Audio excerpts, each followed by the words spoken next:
Profesor, compañeros, buenas noches. Daniel, ¿cómo estás, hermano? Bienvenido. Bien, profe. ¿Qué Profe, tal una todo? consulta. Claro, dime. Profe, ¿tú sabes de la grabación de la clase pasada? No, hermano, no sé nada de eso. No sé, de hecho no sé si, creo que eso se hablas con Eduard Tinjacá, si no estoy mal. Porque es que no me apareció. Pues siempre la veo para tenerla, Sí, pero esa clase no quedó. O no sé, no quedó. ve, tan raro. De pronto un correíto a Eduard, de pronto él haga ahí su magia y la encuentre. Bueno, profe. Buenas noches, profe, compañeros. Jaime, bienvenido. ¿Cómo estás? Bien, gracias a Dios. Por acá está lloviendo en el sector de la 26 con Cali. Mm, vea.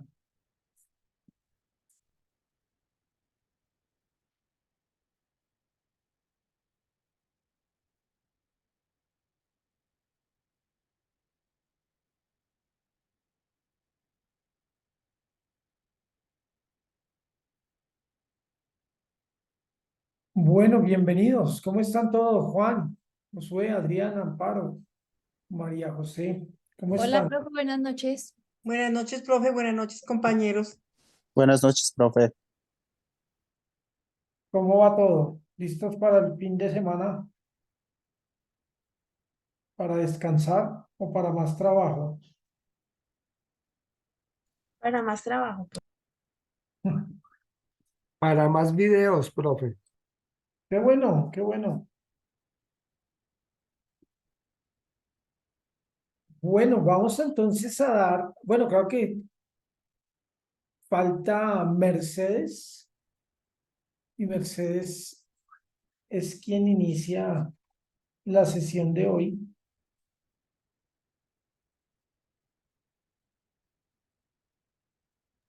Profe, Mercedes se demoró un momento en conectarse, porque es que está recogiendo a la mamá que llegó de viaje del aeropuerto y tuvo un retraso de... Entonces que ya llegue y se conecta, profe. Ok, entonces, ¿quién sigue en la exposición? Va Sara Adriana y va a cerrar Mercedes. Ah, bueno, bueno, bueno. Entonces, vamos a dar inicio a esta sesión. Eh, Recuerden que para esta sesión tendríamos como máximo 20 minutos cada uno. ¿Listo? Eso como máximo. Entonces, por favor, tengan allí su reloj, son las 6:25. El primer tiempo terminaría a las 6:45. ¿Listo? Entonces, comencemos. Vale, buenas noches a todos, profe y compañeros. En el día de hoy voy a estar hablando primero que Mercedes, por lo que ya, la situación que ya les comentó mi compañero Daniel. Entonces, en mi caso me corresponde el tema del templo y las fiestas que vamos a estar mirando el día de hoy. Listo. Ya pueden ver la imagen, ¿verdad? Sí. Sí, Sí, Sara. compañera. Sí. Sí, Listo. Bueno, sabemos. muchas gracias. Bueno, ese es el templo. ¿Alguien recuerda por quién fue construido o quién lo mandó a construir más bien? ¿Cuál de los Herodes?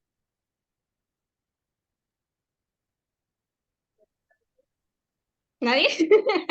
El Bueno, grande. el grande, eso, Yo muy no puedo bien. contestar. Bueno, sí, Herodes el Grande fue el que pues mandó a construir este templo que pues como vemos esta escala la hizo un señor llamado Alex Garland y bueno, y fue sacada esta imagen, yo la escaneé de un material de estudio muy chévere que pues, me pareció muy chévere, que se llama Travesía por los tiempos y tierras de la Biblia. Entonces podemos ver ahí una escala y vemos que las personas son muy chiquitas, o sea, se ve muy, muy chiquitas las personas, entonces podemos ver que pues el templo es bastante grande. Podemos ver que está organizado de una manera pues especial y específica. Recordemos que en esa época, pues ya con las imágenes que nos ha mostrado el profesor, podemos ver las estructuras que tenían los griegos al hacer sus templos, ¿cierto? Era como que muy parecidos entre los templos de esos dioses, cada uno de ellos tenía imágenes, sobre todo en la parte de arriba, en el techo, en las columnas, en la parte de arriba, tenían imágenes de los dioses. Dioses que eran inmorales, dioses que no eran no omnipresentes, omniscientes, omnipotentes, dioses que cometían errores como los seres humanos, dioses que en realidad lo único que diferenciaba de ellos a los seres humanos era es que eran inmortales, bueno, considerados inmortales, claramente, considerados inmortales y que tenían poderes sobre la naturaleza. En cambio, el Dios de los judíos era un Dios que no tenía imágenes en su templo, que no era, digamos, representado por una estatua o por una pintura o por otra imagen que se pueda llegar a hacer en un templo, sino que, pues como podemos ver, no tiene ninguna imagen alrededor, porque pues nosotros ya tenemos esa cosmovisión monoteísta, pero en esa época no la había. Entonces era impresionante para los que no conocían a los judíos porque empezando porque eran monoteístas en un ambiente politeísta, perdón, que tenían un Dios único, digamos, sí, que era todopoderoso, omnisciente, omnipresente, que no importaba dónde yo iba, él iba a estar mirándome, que era lo que yo iba a estar haciendo, ¿verdad? Entonces había ese temor de Dios por el Dios único, verdadero, ¿verdad? Que nosotros consideramos así, los judíos también en su época. Podemos ver también que pues estos lugares eran organizados, ¿cierto? Podemos ver que hay como niveles, que hay espacios muy marcados. Por ejemplo, por aquí el templo no es solamente este lugar, sino que podemos ver que está rodeado por por decirlo entre comillas, muralla o un muro alrededor que como que impide el paso de cualquier persona. Incluso este lugar que está aquí, esa es la línea que delimita entre los gentiles y el pueblo de Israel. Entonces el patio de los gentiles sería más o menos por acá lo que corresponde a este lugar. Aquí ya pueden entrar, pues como vemos más personas, pero los de Israel, aquí ya puede entrar, digamos, el pueblo, pero eso está súper organizado. Este lugar es el de los sacerdotes, había otro lugar, digamos, el orden era de gentiles, luego seguían mujeres, luego seguían hombres, de última los sacerdotes, y ya en lo más interno, lo más profundo y oculto en el del templo estaba el sumo sacerdote. Entonces podemos ver ahí que es una singularidad majestuosa, ¿cierto? Que el templo es muy grande, que es el único templo donde se puede adorar al Dios de Israel, a diferencia de los dioses griegos, ¿cierto? Es el único lugar donde podían ir a adorarlo, a traer sus ofrendas, sea de paz, sea de por el pecado, sea de agradecimiento, ¿cierto? Todo eso lo podemos encontrar en Éxodo y en Levítico, esas normas de los sacrificios. Había también mediadores. No es que cada persona llegaba y sacrificaba su sacrificio, ¿no? Perdón la redundancia, sacrificaba su animalito o entregaba su ofrenda ahí delante de Dios, no, sino que habían unos mediadores que también eran sacerdotes. Y algo que me llama la atención de esto también es que en los templos de los otros dioses, de los griegos, también habían sacerdotes y también traían sacrificios y traían dinero y todo eso. La diferencia es que como que los sacerdotes manipulan bueno, entre comillas, la voluntad de los dioses, digamos, si la ofrenda era muy grande, entonces ahí sí le va a ir bien, y si ofrendaban poquito o eran tacaños en la ofrenda, no, entonces te va a ir mal.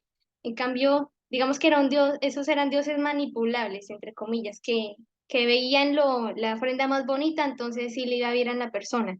En cambio, el Dios de Israel era diferente, porque el Dios de Israel es soberano. El Dios de Israel tiene un solo nombre también. Recordemos que los romanos cogieron los dioses de los griegos y les cambiaron el nombre. Ah, entonces ya no se llama Zeus, ya se llama Júpiter y así con todos los demás cogieron, los romanos hicieron eso. En cambio, el Dios de Israel tiene un solo, bueno, no un solo nombre, pero sí un único nombre, ¿verdad? Un nombre especial ningún otro tiene y no se le puede cambiar el nombre, ¿verdad? Y los romanos no pudieron hacer eso con el Dios de Israel.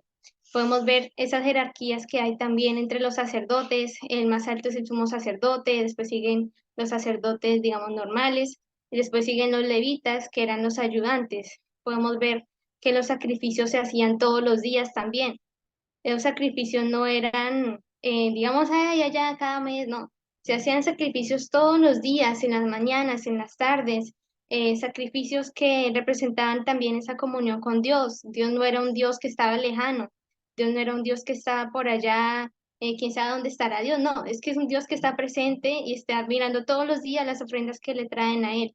Es un Dios presente, es un Dios que no solamente pide ofrendas de animales y de harinas, sino que Él también pide consagración de su pueblo, que el sábado descansaran. Recordemos que el sábado es cada 8 días, ¿cierto? Es cada semana. Entonces, en el sábado nadie hacía nada, en el sábado era un día para descansar, se tenía que preparar la comida desde antes, ¿cierto? Desde el día anterior para que en ese día nadie cocinara. Entonces, no es solamente vengan y traigan sacrificios, sino también sé tú el sacrificio, o sea, conságrate tú eres el santo también. Sed santos como yo soy santo, ¿cierto? Entonces, esa es una característica también del templo, de los sacerdotes, de la cultura y la religión judía, ¿verdad? Porque era el día a día sacrificios, día a día, perdón, cada semana el sábado se guardaba, o el Shabbat más bien, se guardaba, se respetaba mucho. Entrando ya en el siguiente tema, les quise compartir también esta imagen que también escaneé el mismo material que ya les había mencionado, que básicamente muestra la relación entre la agricultura y las fiestas judías. ¿Cómo así que tienen relación? Sí, están estrechamente relacionados y, bueno, y les voy a decir por qué. Los judíos en su día a día están muy relacionados también con la cultura, con la agricultura, perdón. Están muy relacionados con eso. Y bueno, vamos a empezar por las más, digamos que se resaltan de estas fiestas. Bueno, tengamos en cuenta también que los judíos utilizan el calendario lunar, entonces como que no van a coincidir del todo las fechas que tenemos nosotros, digamos, la mayoría del resto del mundo con ellos. Entonces va a estar así más o menos en la mitad de cada mes, bueno, ahí lo pueden ver mejor, ¿verdad? Entonces empezamos por la Pascua, que la Pascua recordemos que, que es ese recordatorio de que Dios guardó al pueblo judío porque envió al ángel de la muerte para matar a los primogénitos, pero como el ángel de la muerte vio que los hebreos tenían en sus puertas la sangre del cordero que Dios les había mandado a que sacrificaran, a que se lo comieran, ese es el recordatorio, la Pascua. Es una celebración muy especial, muy importante y podemos ver que está más o menos por aquí, por las lluvias primaverales. Entonces, vamos a continuar. Después sigue los panes en levadura, que va como justo después de la Pascua. Es como si fuera una continuación de la Pascua. Recordemos también que en Éxodo Dios les había mandado que no comiesen pan con levadura, sino sin levadura, más o menos como en esa época de la Pascua. Entonces es como una continuación de la Pascua, los panes sin levadura, no solamente en los panes, sino en cualquier otra preparación, no debía tener levadura, ¿cierto? Entonces es como algo súper especial, no porque la levadura fuera mala, sino porque le representaba esa levadura, que representaba como esa impureza, ese pecado. Entonces Dios les decía que se consagraran, es una fiesta especial de consagración. Y bueno, duraban una semana, no sé si ya les había mencionado, pero le dura una semana los panes sin levadura. ¿Listo? Entonces terminaba la fiesta de los panes sin levadura y comenzaba la fiesta de las primicias. ¿Por qué es importante la fiesta de las primicias? Porque se consagraban las primeras primicias de las cosechas. Entonces podemos ver que aquí empezaban las lluvias primaverales y aquí ya empiezan a haber cosecha, empieza a haber siega, empieza a haber toda esa cuestión de las cosechas. ¿Listo? No sé en cuánto vamos el tiempo, perdón, ¿me recuerdas, profe, cuándo debo terminar?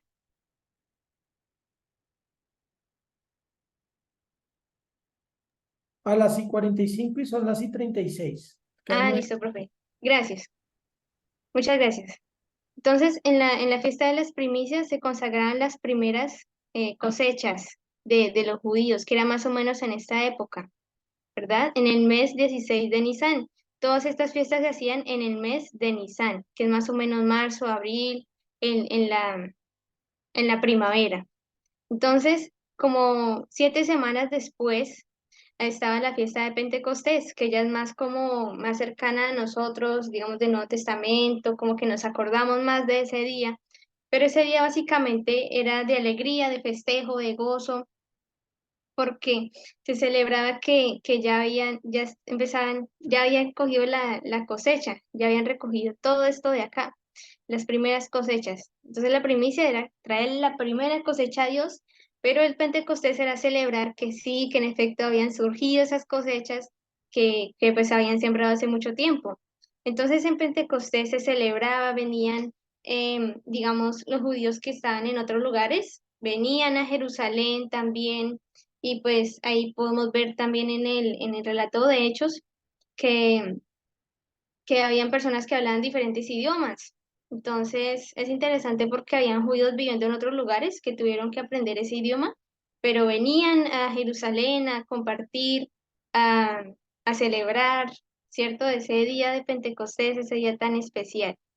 Seguimos como 5 o 6 meses después, digamos, 6 meses después de esto, 5 meses después de Pentecostés, y empieza aquí las fiestas, digamos, más representativas que tuvo la muerte del Señor Jesucristo, pero bueno, en este tiempo no había muerto todavía, entonces bueno, vamos a dejarlo pausado ahí. Y bueno, comienza el Rosh Hashanah, que es básicamente la fiesta de las trompetas, no había un día en específico como, o sea, era como inesperado la fiesta de las trompetas, bueno, no sé cómo decirlo. Si quieres averiguar tú en tu casa, pero bueno, sí, está la fiesta de las trompetas, y no voy a profundizar en esa. Si quieren pueden leer aquí ya la imagen. Si quieren les comparto esas diapositivas por el grupo para que puedan leer mejor. ¿Listo? Entonces, después, como la más representativa de todo el año era la de Yom Kippur, que básicamente es un día súper consagrado porque se limpian los pecados de absolutamente todos los judíos, tanto del pueblo como de los sacerdotes, como el sumo sacerdote. Es como una limpieza anual que se hace de todos los pecados de todos los judíos, de todos los que eran judíos. Y básicamente bueno, se presentaban varios sacrificios, el sacerdote ahí es donde entraba al lugar santísimo y presentaba el cordero, ¿cierto? De la expiación, rociaba la sangre en el lugar de la expiación y se limpiaba no solamente el pueblo, sino también el lugar, el templo. Era también lugar de consagración, digamos, si había algún elemento que había sido impuro, en ese día también se limpia. Si había alguien que había entrado en un lugar equivocado, que no le correspondía a ese lugar, también se limpiaba el lugar. Entonces era como una limpieza anual que se hacía ese día. Después sigue la fiesta de Sukkot, que es básicamente la fiesta de los tabernáculos. Recordemos, bueno, aquí podemos mirar los números, entonces no hay mucha diferencia de días entre estas dos fiestas. La fiesta de Sukkot, que es la fiesta de los tabernáculos, que es básicamente el pueblo de Israel recuerda cuando estaba en el desierto, entonces recuerdan cuando tenían que, bueno, pues no esta generación claramente, sino las generaciones pasadas, cuando tenían que vivir en el desierto, cuando tenían que trasladar su vivienda, vivir del día a día, de lo que les direccionaba Dios. En esta fiesta de los tabernáculos, el sacerdote también presentaba, como que rociaba agua sobre el altar representando esa agua que había Dios provisto en el desierto. Entonces esa agua representaba esa provisión de Dios en el desierto, esa agua que rociaba en el altar, ese día, bueno, más bien esa semana, era una semana de fiesta de tabernáculos. En esa semana armaban bueno, con respeto, ¿no? Su cambucha afuera y vivían ahí en esa semana y era también algo didáctico para los hijos de ellos porque, ay papá, ¿por qué estamos acampando? No, mira que en el desierto pasó esto, esto y esto, ¿verdad? Era algo muy didáctico también de parte de Dios esa fiesta.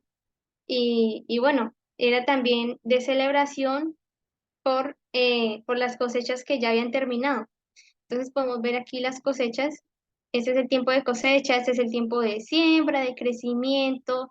Aquí solamente daban los cítricos y aquí ya empieza el mercado de la casa, los granos, empiezan las frutas, empiezan todo eso, entonces también era como un tiempo de agradecimiento por todas esas cosechas que se habían dado en el año, ¿cierto? Y empezaba ya la época de la siembra, esto era más o menos como en otoño, por estos lados. Y ya pues terminamos con la de Hanukkah, que recordemos que esta fiesta la empezó Judas, el Macabeo, ¿cierto? El de la Revolution. Entonces ellos empezaron ahí ya con su candelabro, con la fiesta de las luces, le ponían luces al templo también, como que lo llenaban más de luz, en representación de esa consagración del templo. Esa fiesta también era muy bonita, pero no estaba en la ley de los judíos, no estaba en la ley de Moisés, no estaba, ¿verdad? No era como un mandato directamente de Dios, sin embargo lo siguen celebrando porque hace parte de su identidad como judíos y se da, pues como lo podemos ver, más o menos en el mes de diciembre y inicios de enero, digamos lo que corresponde a nosotros. Y ya por último tenemos la fiesta de Purim, que es básicamente cuando Dios rescata al pueblo de ser como masacrado bueno, en la época de Esther. Ahí aparece esa fiesta de Purim, la que aparece en el libro de Esther. Entonces podemos ver todas estas fiestas que tenían, bueno, que aún tienen, bueno, algunas, la mayoría, tienen los judíos hoy en día y también su relación que tiene con las cosechas. ¿Cierto? Nosotros como que a veces leemos y no nos percatamos de estos tiempos, de qué representan. Y bueno, ya le doy en lugar a mi compañera, no sé si haya entrado Mercedes o le doy la palabra a Adriana, pero bueno, creo que, bueno, ahí miren, Mercedes o Adriana. ¿Listo? Les agradezco mucho por la atención y bueno, ya estoy pendiente de compartirles las diapositivas. Muchas gracias. Ya llegó Mercedes. Bien, muchas gracias, Sara.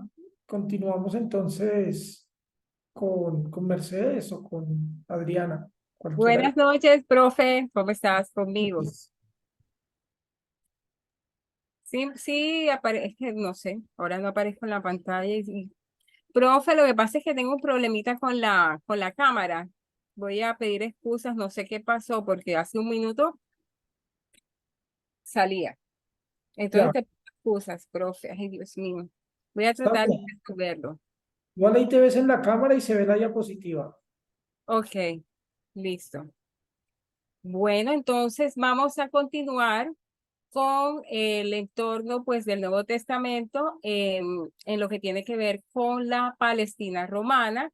Voy a dar pues, sí, voy a de pronto a socializar un tema que hemos tenido la oportunidad de analizar desde el punto de vista incluso de Josefo, que es alguna de los historiadores que más detalla esta parte de las revueltas y de la destrucción de Jerusalén, pero nosotros de pronto podemos analizar o podemos pensar más bien por razón si fue un hecho tan catastrófico y tan determinante para la historia del Nuevo Testamento y del pueblo judío en ese momento, ¿por qué de pronto no está descrito de manera detallada en la Biblia? ¿Por qué no está descrito? Entonces, volvamos otra vez a la primera diapositiva para no ir. Entonces, pienso yo de manera preliminar que puede ser porque fueron tantas las circunstancias tan agobiantes que pues lo último que tenían para poder escribir o componer las historias tanto de los evangelios como de las cartas y las demás y los demás escritos del Nuevo Testamento, lo último que podían de pronto pensar era en detallarlo, pero sí, todo lo que sucedió en esta revuelta definitivamente influenció en la literatura, influenció de manera crucial y de manera palmaria en la literatura del Nuevo Testamento. Entonces vamos a ver de manera rápida. Esta es la primera gran revuelta, la primera, y también les llamo, son dos revueltas las que menciona nuestro libro que nos recomendó el profesor, pero realmente fueron varias revueltas dentro de estas dos revueltas. La primera revuelta, como las demás, tienen elementos comunes. Esta primera revuelta, o sea, y todas las demás tienen elementos como, por ejemplo, tiene un funcionario que puede ser el emperador del momento o el cónsul o el procónsul del momento, el malestar y la justificación, un sacerdote, un rebelde, un pacificador, que son los protagonistas, la represión y las consecuencias. En esta primera revuelta vamos a ver que el cónsul o procurador romano era Gesio Floro y posteriormente Agripa. Vamos a ver que Agripa era el nieto de Herodes el Grande, Agripa II. ¿Cuál fue la justificación de esta primera revuelta? Recordemos que estamos en un periodo de tiempo desde el 66 después de Cristo hasta el 69, aquí en esta primera revuelta. Apoderarse del dinero del templo. Esta justificación vamos a analizarla como si fuera un florero de Llorente. Por eso pues hice estas imágenes arriba. En lo que tiene que ver con la Hanukkah y con la menorá, no sé, igual a florero de Llorente. Siempre había un punto que daba como una justificación válida para los judíos para armar la revuelta. En este caso se apoderó este cónsul del dinero del templo. ¿Quiénes eran los protagonistas en esta primera revuelta? Menagén, hijo de Judas el Galileo, por parte de los judíos. La represión, ¿cómo surgió entonces? ¿Qué pasó con la represión? Fue controlada ¿por quiénes? Por los judíos. Pero tanto es así que hubo un apoderamiento de Antonia, la torre de Antonia, que era pues una de las torres, ya lo sabemos, icónica del templo. Y las consecuencias fue la muerte de Menagén, pero también saqueos por parte de quienes, de los judíos. Vamos rápidamente a la segunda. La segunda revuelta está en la siguiente diapositiva, tiene que ver con también la parte que había hablado. Seguimos a la siguiente diapositiva, Daniel, por favor. La parte que había hablado también anteriormente con respecto de esta gran primera revuelta. Entonces, aquí el cónsul ya era Gestio Galo. ¿Cuál fue la justificación aquí? Las deudas por impuestos de estilo Manuela Beltrán, ¿cierto? El hecho de que se les subían los impuestos a los judíos, ellos enseguida se rebelaban, esa era su justificación y armaban de pronto la lucha. Aquí, ¿qué pasó? La muerte de Ananías, también uno de los protagonistas. Estos judíos sublevados, obviamente, el hijo de un hijo de Ananías, que fue Eleazar. La represión controlada por los judíos. Hubo una victoria inesperada por parte de los judíos, no se la esperaban. ¿Cuáles fueron las consecuencias? La extensión entonces de la guerra en todo el territorio. Hubo una guerra civil, la quema de los documentos, estos que decían o determinaban quiénes eran los deudores del Imperio Romano, los deudores judíos. Por lo tanto, ellos saquearon estos documentos para que no aparecieran más esos impuestos. Seguimos con la siguiente. 7 y 5, ay Dios mío. La tercera revuelta, bueno, aquí ya el funcionario, bueno, el mismo, cónsul, pero hubo un nuevo malestar. La solución pacífica, ¿qué significa esto de la solución pacífica? La solución pacífica que eran aquellos que estaban en contra, los judíos que estaban en contra de la solución pacífica. Habían varios bandos, habían unas maneras diferentes por parte de los judíos de querer enfrentar al Imperio Romano. Por lo tanto, hubo anexiones de otras ¿cómo diré? De otras jerarquías judías o de otras, ¿cómo diré? No me sale la palabra ahora, de otra facción o de otra ascendencia, como vamos a ver más adelante, judía, pero todos obviamente tenían una causa común y era la lucha contra Roma. Obviamente venció a aquellos que no querían la solución pacífica. ¿Quiénes en este caso fueron los judíos sublevados? José ben Gurión y el sacerdote Anás ben Anás. La represión fue controlada esta vez controlada no por parte de los judíos, sino por parte de Roma. Vamos a ver qué pasó. Las consecuencias. Galilea fue encomendada a Josefo, hijo de Matías. Esto vamos a ver que obviamente es el mismo Flavio Josefo. Entonces, de aquí él tomó muchos detalles, muchos datos para ser pues el biógrafo por excelencia de estos hechos que sucedieron y pues ya sabemos que los consignó en sus obras insignes, como la Antigüedad de los Judíos, como la Guerra de los Judíos, etc. Vamos entonces, la cuarta revuelta, aquí sí vamos a hablar de emperador, no de cónsul. Nerón, está Galba, Otón, Vitelo, Vespasiano. ¿Qué pasó con estos 4 señores? La asamblea, por ejemplo, romana determinaba que debía ser uno, ¿cierto? Una legión romana de pronto determinaba, los militares determinaban que eran otros, y la parte política de Roma los funcionarios romanos querían que fuera otro emperador. Por lo tanto, el que ganaba obviamente era el que iba a ser el nombrado, pero los otros que habían sido vencidos siempre asesinaban al anterior. Por último quedó entonces Vespasiano, después de toda esta sucesión de emperadores. ¿Cuál fue el malestar aquí? El agravamiento de los desórdenes, porque se supone que no había un total control por parte de Roma, y entonces pues esto causó un malestar. En este caso el malestar fue por parte de Roma para seguir en la represión. Vamos entonces con los sublevados. No, seguimos. Los partidarios, los diferentes emperadores, como lo dije anteriormente, la represión fue el despliegue multilegión en toda Judea. Ya aquí hubo una legión, habían diferentes legiones por cada provincia, entonces se enfatizó y se multiplicó el despliegue militar por parte de Roma. Las consecuencias: Tito, hijo de Vespasiano, que era el encargado en ese momento, todavía no era el emperador, empezó el asedio a Jerusalén. Vamos entonces, seguimos. La quinta revuelta, entonces ya está Tito como emperador. ¿Cuál fue el malestar? Aprovechar la patria boba romana. ¿Qué significa eso? Roma entró en un periodo en donde no sabía qué hacer con un gobierno totalmente ya integrado al Imperio Romano, porque Roma tenía de pronto un poco disgregado el poder.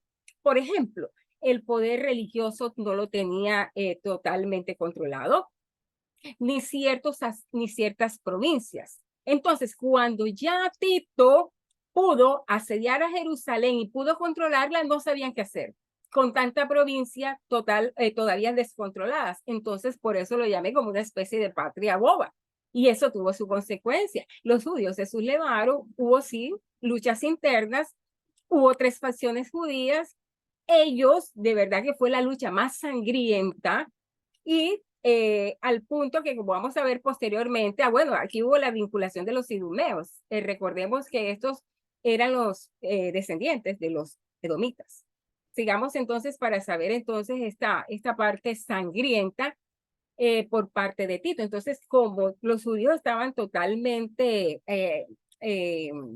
fuertes, por decirlo de algún modo, al punto que Masada sabemos que fue el último bastión judío, y que esto demoró 4 años en la resistencia. Hubo una resistencia bien fuerte, precisamente por lo que habíamos hablado de la patria boba. Hubo un restablecimiento del orden. Este restablecimiento del orden fue cruel, fue cruento, lo sabemos. Las tropas romanas, fíjense lo que dice allí, aprovecharon la división de las 3 facciones judías. La represión, destrucción total, menos Marián, Hípico, Fasael. Marián tiene su historia por los idumeos, entonces fue conservada. Las consecuencias, pues Masada cayó en el 74, se conservó el muro occidental, que es lo que nosotros actualmente pues conocemos, después de muchas sobreconstrucciones, conocemos como el muro de los lamentos, y la religión también se conservó como pacificadora, como estrategia. ¿Seguimos? Bueno, la otra revuelta, esta fue la primera revuelta que acabó con Jerusalén, destrucción total.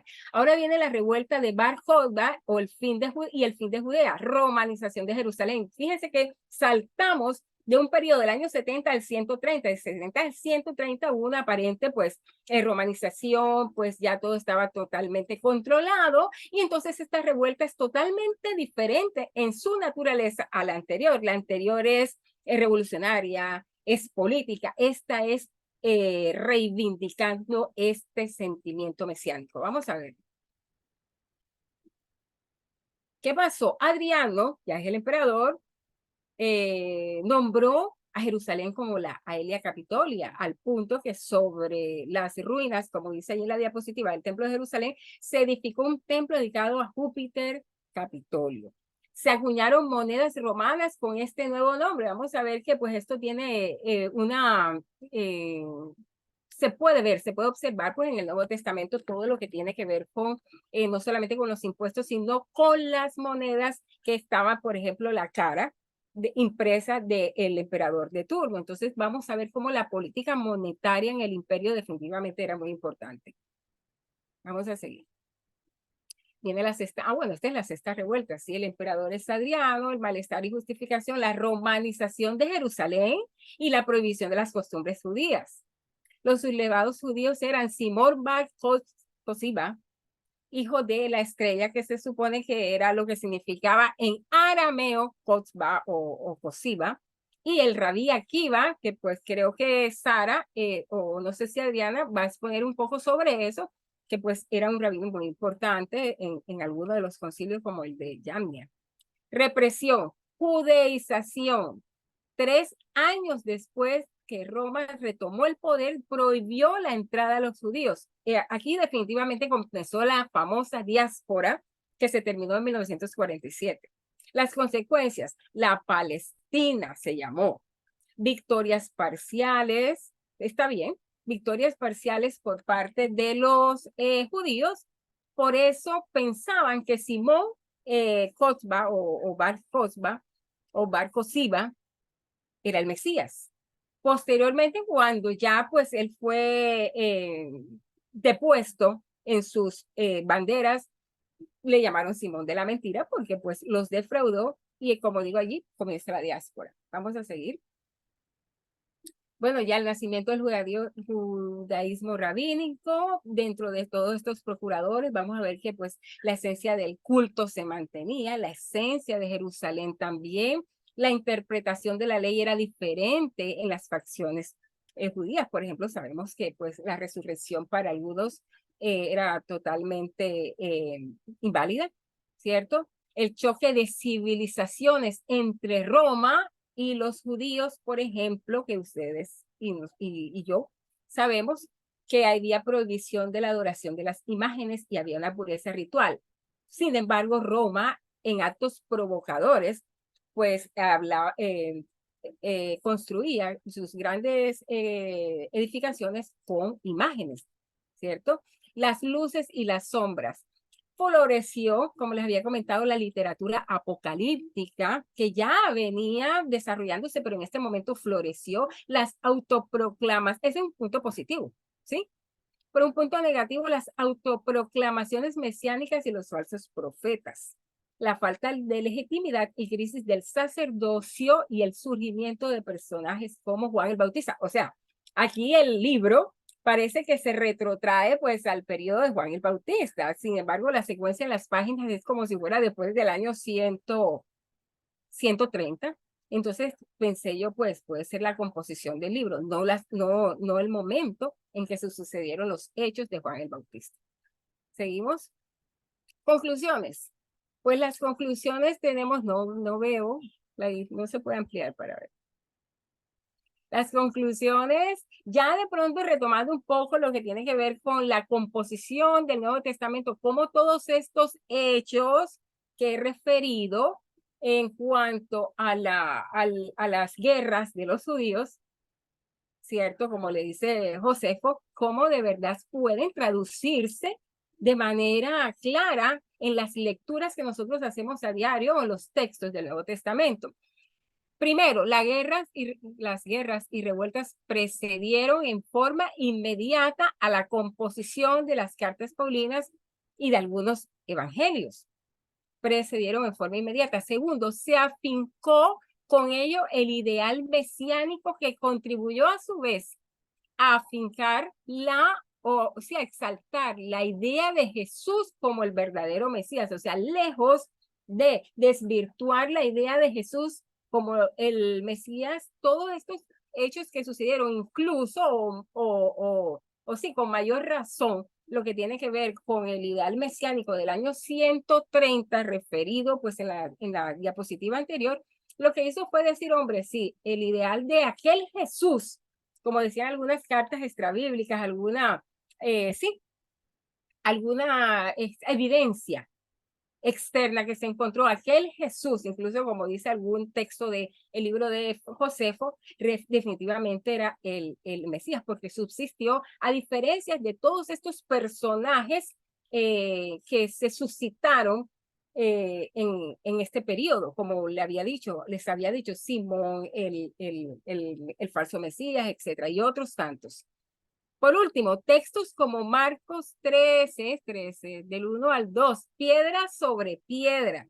Dijo Jesús, dice el texto, no quedará piedra sobre piedra. Efectivamente, fue lo que se detalló en estas revueltas. Lucas 20, sobre la imagen del denario, ¿cierto? Que fue lo que hablé sobre la política de impuestos y la política monetaria.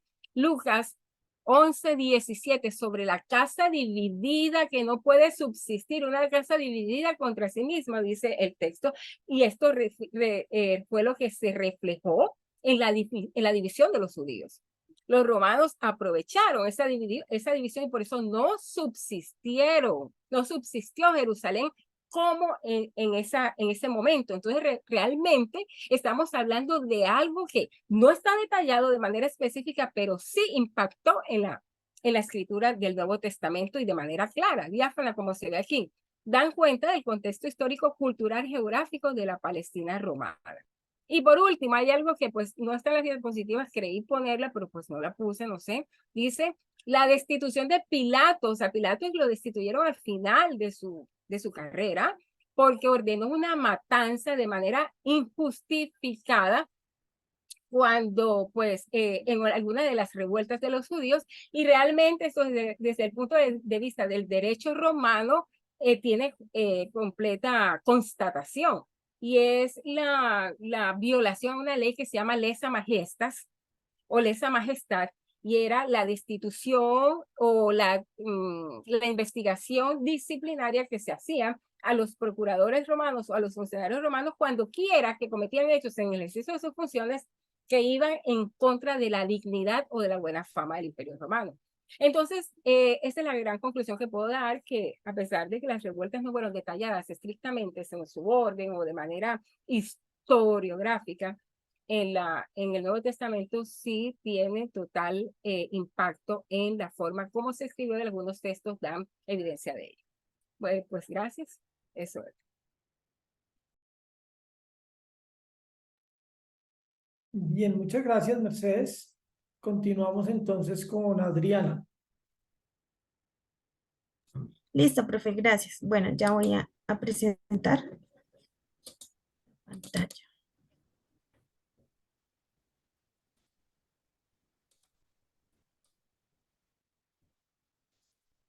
Bueno, entonces, pues ya voy a exponer la última parte de la lectura, que pues estuvo muy interesante.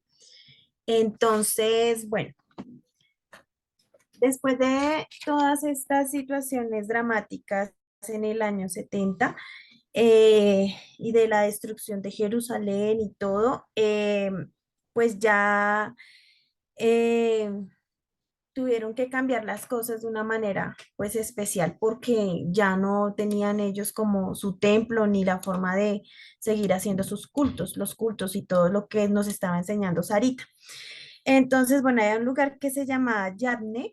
Ese lugar es un lugar cerca, es una ciudad costera cerca a la actual Tel Aviv. Y allí, pues después de toda esta catástrofe del 70, vemos que la identidad religiosa fue golpeada. O sea, fue golpeada, esa identidad religiosa fue golpeada en sus tres grandes pilares, la identidad religiosa judía. Esos tres grandes pilares es el santuario con sus sacrificios, que era lo que nos enseñaba Sarita, el cumplimiento de la ley, que era estricto para ellos y que pues tenía que ver mucho con el templo, y la Torá. Y de esos tres pilares solamente quedó la Torá, porque ya los otros dos no podían llevarse a cabo. Entonces, siendo esto así, se forma el judaísmo rabínico. Entonces, pues quería explicarles un poquito qué es el judaísmo rabínico, que nosotros hemos escuchado tanto, ¿cierto? los rabínicos eran pues, ese tipo de judíos que creían que Dios le había dado la ley a Moisés de manera escrita, el Pentateuco a Moisés se lo dio de manera escrita, pero que también le dio una Torá o ese Pentateuco explicado de manera oral. Em, Entonces, ellos pensaban, pues es la idea que ellos tienen, ¿no? Entonces, Moisés tomó esa ley escrita y la guardó en el arca del pacto como testimonio para las siguientes generaciones, pero la ley oral, la Torá, esta la fue dando pues de manera oral. Primero pues se la dio a los 70 sabios y al pueblo, y así ellos debían seguir enseñando esta Torá. Em, Luego fue Josué el que la empezó a enseñar, se la enseñó y se la transmitió a Pinjas y a los sabios de esa época. Y fue así de esa manera hasta que llegó a Esdras el escriba. Ya después Esdras el escriba, él instituyó una sinagoga, una gran sinagoga con 120 sabios, pero esta gran sinagoga fue reemplazada por la institución del Sanedrín, que también lo hemos escuchado harto nosotros. Entonces, estos judíos rabínicos pues tenían esta enseñanza y para ellos esa Torah era, mejor dicho, sagrada, ¿sí? Tanto la escrita como la oral era totalmente sagrada y para ellos pues eso era la ley. Entonces, pues aquí ya en este lugar, como les dije, Yamné empezó pues a levantarse este judaísmo rabínico aquí yo le coloqué el título de una frase que estaba en la lectura que dice judaísmo de provisto de templo. Ay, me quedó mal escrito. Bueno, de templo. Se refiere entonces a que aquí ya no van a tener ellos toda esta liturgia en el templo de sacrificios, de absolutamente nada, sino que ya su concentración viene a ser más es en la Torah, que fue como el único pilar que les quedó. Em, en Yamné con la... mm, bueno, sí, aquí, aquí viene a ser importante un fariseo, un maestro fariseo importante, Johanan ben Zakkai, que lo nombró Mercedes. Entonces allí, a través de él, pusieron pues los fundamentos para el judaísmo de provisto de templo. O sea, aquí ya empezaron ellos a colocar como esas normas de cómo iba a ser este nuevo judaísmo, pero también estaban como poniendo las normas de cómo iba a ser todo cuando regresaran nuevamente al templo y pudieran hacer de nuevo todos sus rituales, pero porque guardaban la esperanza. Ellos, aunque estaban viviendo esta crisis, ellos guardaban la esperanza de que en el futuro iban a volver pues a lo que hacían antiguo, de manera, en la antigüedad, mejor dicho. Entonces, aquí ya vemos algo importante que son las sinagogas. ¿Sí? Ya las sinagogas las conocemos que vienen de un periodo atrás, que vienen del tiempo intertestamentario, pero aquí vienen a tener una relevancia también muy importante. Recordemos que, pues bueno, empezaron en ese periodo intertestamentario, pero aquí como ya vemos que la Torá viene a ser una parte importante, ya no está el templo, entonces en estas sinagogas empezaron ellos pues a reunirse con más, o sea, como más que antes, para poder leer, hacer las lecturas pues de la Torá, para recibir instrucciones religiosas y para orar. Estas sinagogas eran recintos privados que los propietarios ponían al servicio de la comunidad para que sirvieran de lugares de reunión, ¿sí? No era algo que fuera para de los judíos, sino que, o sea, era algo privado, era propiedad privada y pues se ponían al servicio. Con esto se ayudaba a interiorizar la piedad y a que las enseñanzas de la Torá quedaran en las costumbres de las familias. O sea que ellos o sea, seguían con este intento de conservar sus raíces judías, de que no fueran a desaparecer, de que a pesar de todas las circunstancias ellos pudieran llevar a sus nuevas generaciones lo que ya ellos entendían en la parte religiosa y social. Eh, la Torá se leía en hebreo y luego se transmitía al arameo. ¿Listo? Entonces, la sinagoga. Ahora vemos aquí otra parte que ya es como tal la lectura de la Torá. Los maestros exhortaron al estudio de la Torá, porque aquí, ¿qué era lo que pretendían ellos? Que se interiorizara, que la gente pudiera interiorizar todo lo que ella decía para llevarlo a cabo. Y este acto de leer la Torá se sustituyó pues por el acto de lo que se hacía en el templo y el culto en el templo. En el 135, para esta época, para este año, ya no tenían esperanzas de la reconstrucción del templo. Ellos ya perdieron esa esperanza, ya se dieron cuenta que era imposible. Entonces, más se hizo énfasis en la Torá. O sea, ya al ver que esto ya definitivamente la Torá vino a ser la parte principal de su doctrina, por decirlo así. El estudio de la Torá, eh, bueno, dentro del estudio de la Torá hay algo que se llama la halakha, que era como la aplicación de la Torá, ¿sí?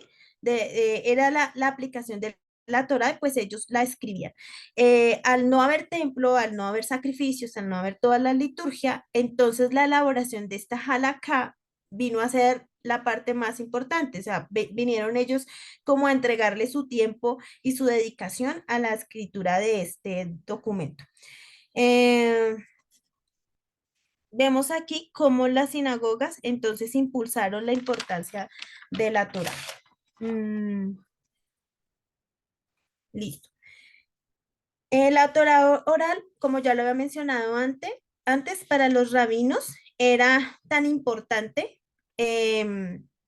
vino a ser tan importante como los sacrificios que se hacían en el templo. O sea, así de importante era para ellos. El título de rabí se le atribuye al sabio que estudia la Torá.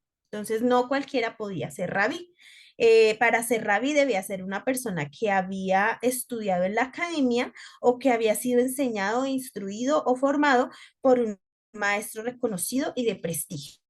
¿Sí? Entonces, de ahí viene el término rabí. Listo, ya voy a terminar.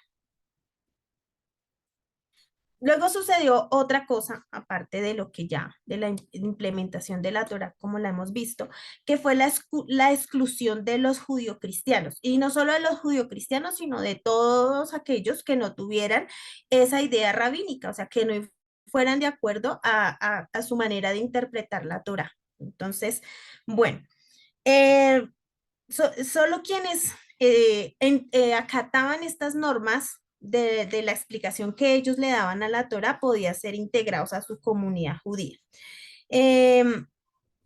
La halakha rabínica debía ser asumida como legítima ley de Israel. Entonces, para ellos eso era sagrado. El que no lo creyera así no podía ser parte de este grupo judío. Los grupos que tenían otra interpretación de la ley eran excluidos del judaísmo común, pero no fueron excluidos por decirlo así, sacándolos y diciéndoles ustedes se van de acá, no hacen parte de nosotros, sino más bien idearon una estrategia que me pareció a mí un poco asolapada para excluirlos. Entonces ellos lo que hacían era que todos los días dentro de su repertorio, ellos recitaban algo que se llamaba las 18 bendiciones. Dentro de estas bendiciones había una que se llamaba Birkat Ha-Minin, que es la bendición de los heréticos, que no es una bendición, sino al contrario, es una maldición que le hacían a los heréticos, a los que ellos consideraban heréticos. Entonces, si alguien que no consideraba bueno, que no consideraba su interpretación, iba a la sinagoga y eh, leían estas 18 bendiciones y dentro de las bendiciones, pues la maldición y la persona pues debía decir amén, ¿sí? Al decir amén, esa persona se estaba maldiciendo a sí misma porque lo que le estaban echando era una maldición. Entonces, obviamente, pues las personas no iban a aceptar esto y pues no iban y de esa manera poco a poco los fueron excluyendo. Entonces, como les digo, no solamente los judíos, no solamente los judíos cristianos, sino también aquellos que eran judíos pero que no aceptaban esta misma interpretación de la ley.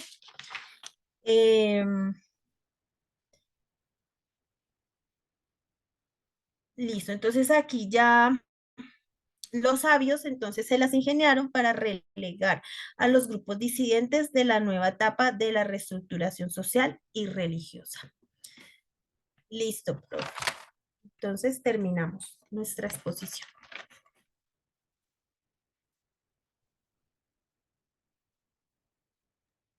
Bien, bien, pues muchas gracias. Muchas gracias a los cuatro.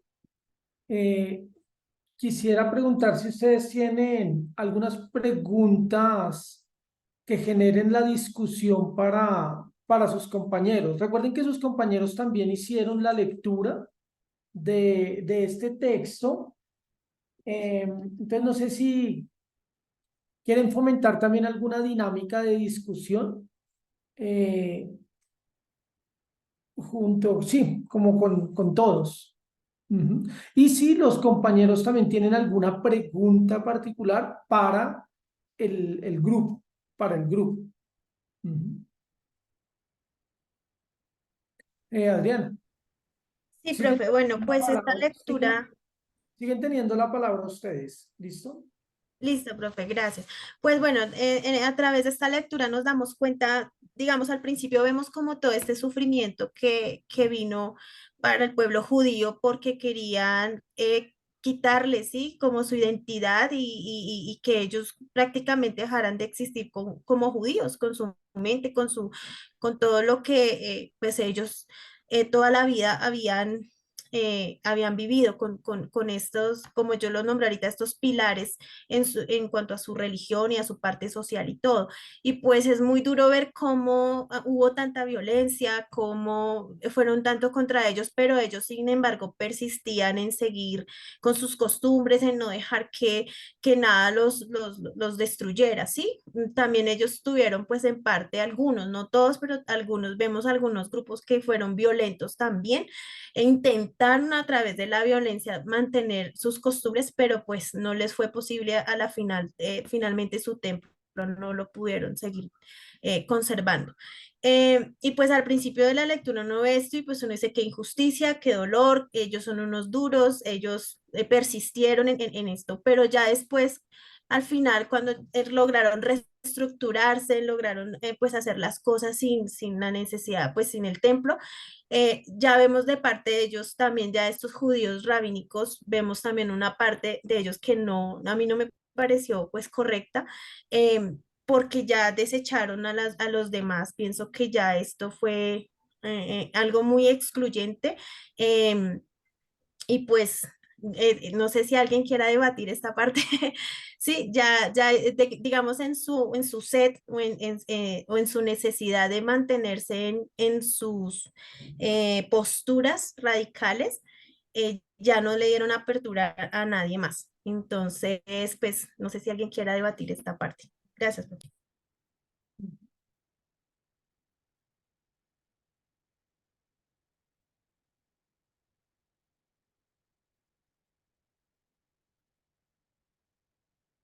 Juan Andrés, adelante. Profesor, compañeros, ¿cómo están? Mercedes, casualmente yo tenía una duda con respecto a lo que tú estabas argumentando en cuanto a las conclusiones.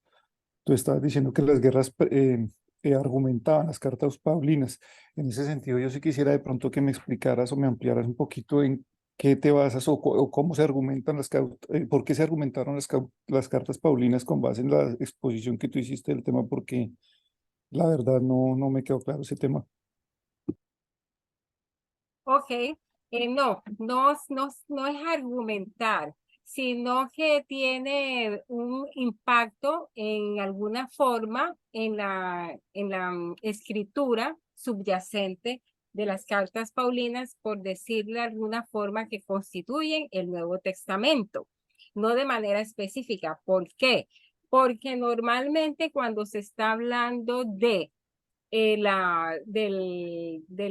sufrimiento, por ejemplo, en las cartas paulinas, para especificarme, para referirme a las cartas paulinas, se está hablando de momentos de persecución, que todos los judíos o los destinatarios, en forma general, ¿cierto?, de las cartas, habían eh, eh, probado en alguna forma la persecución. Entonces, todo lo que tiene que ver con el contexto de las revueltas, de las guerras, obviamente es un entorno de persecución. Entonces, en el sentido de sensibilizarse con todo lo que los hermanos, como dice alguna de las cartas en Pablo, los hermanos habían de pronto experimentado ciertas persecuciones en diferentes partes. Entonces, como un malestar de inseguridad en ese sentido, pues y en muchos otros aspectos, pero de manera general de pronto lo podríamos tomar en eso.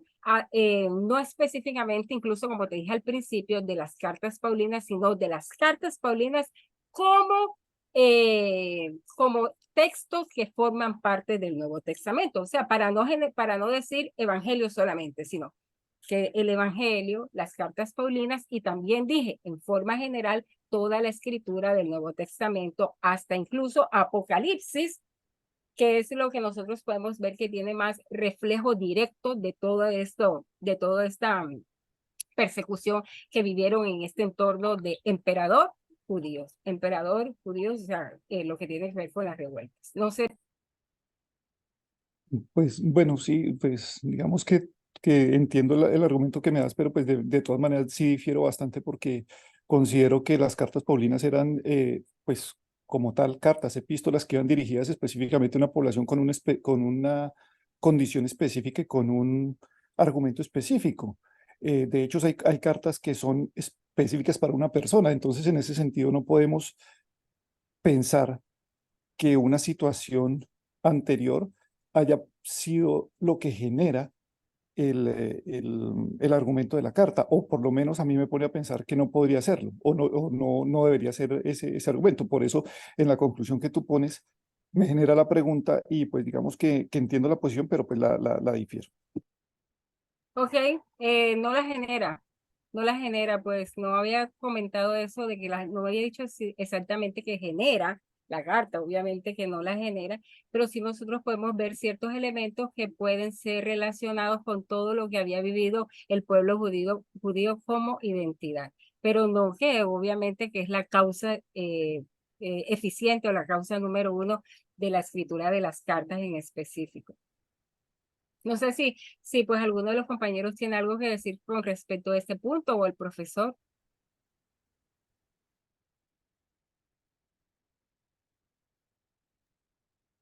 Eh, Sara tiene la mano levantada. Sí, señor.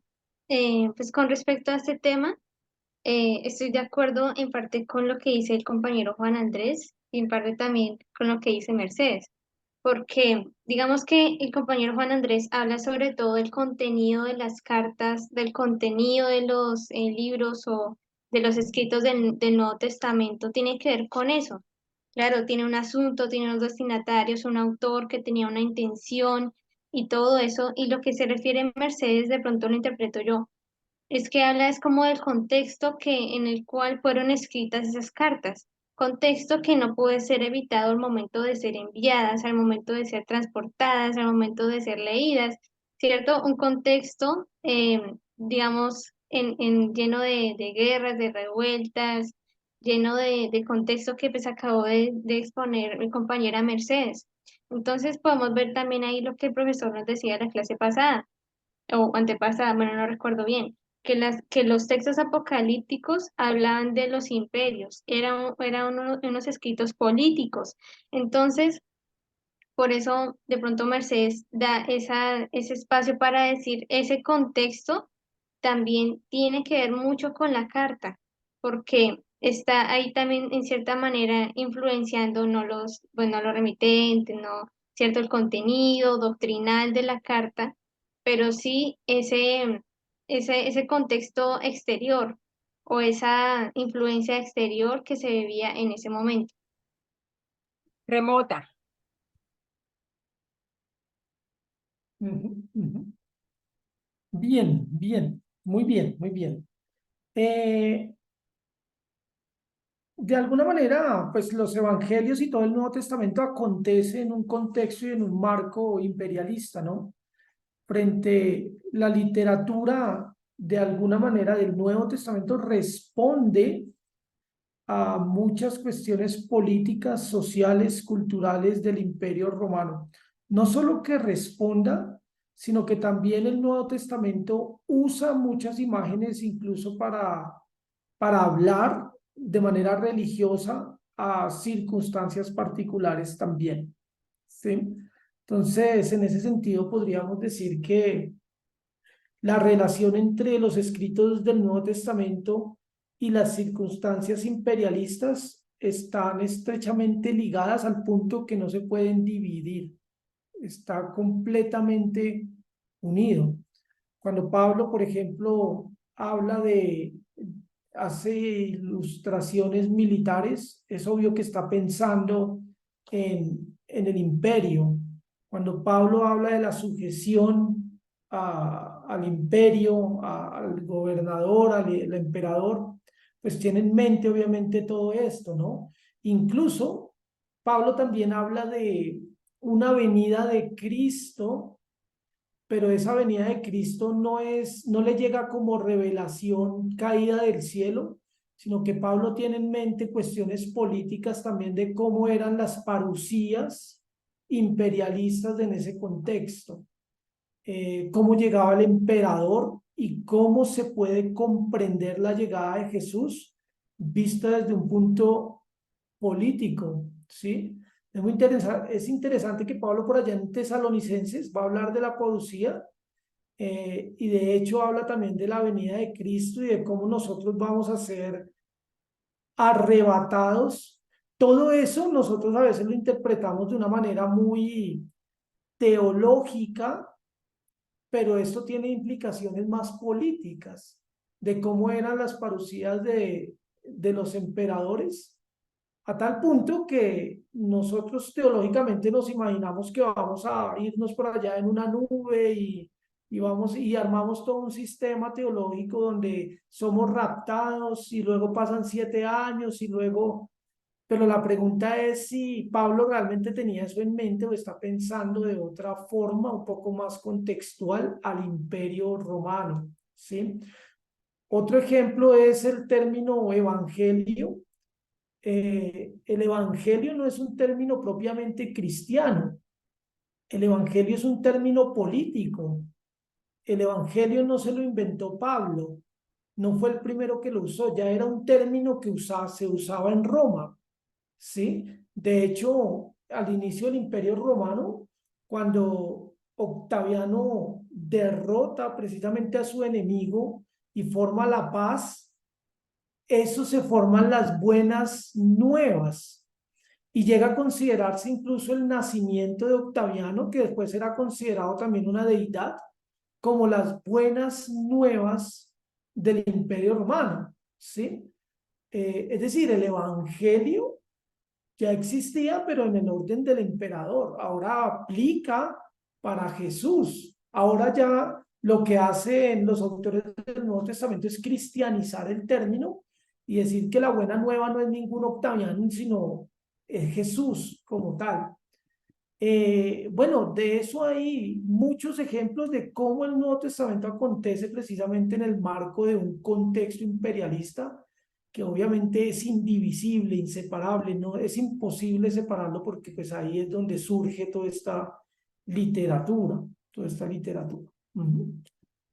Bien, no, Excelente. no sé si tengan algo más para discutir, los que leyeron y no expusieron, si pueden hacer preguntas a sus compañeros, de pronto pueden hacer alguna opinión, algún aporte que les haya llamado la atención también de la lectura.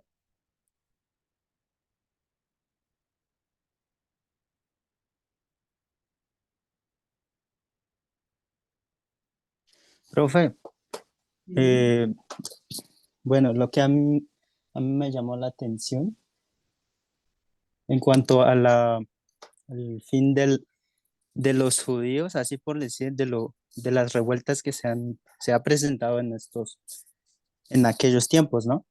Y algo que, o sea, no sé, como que he estado comparando con lo que sucedió ¿cómo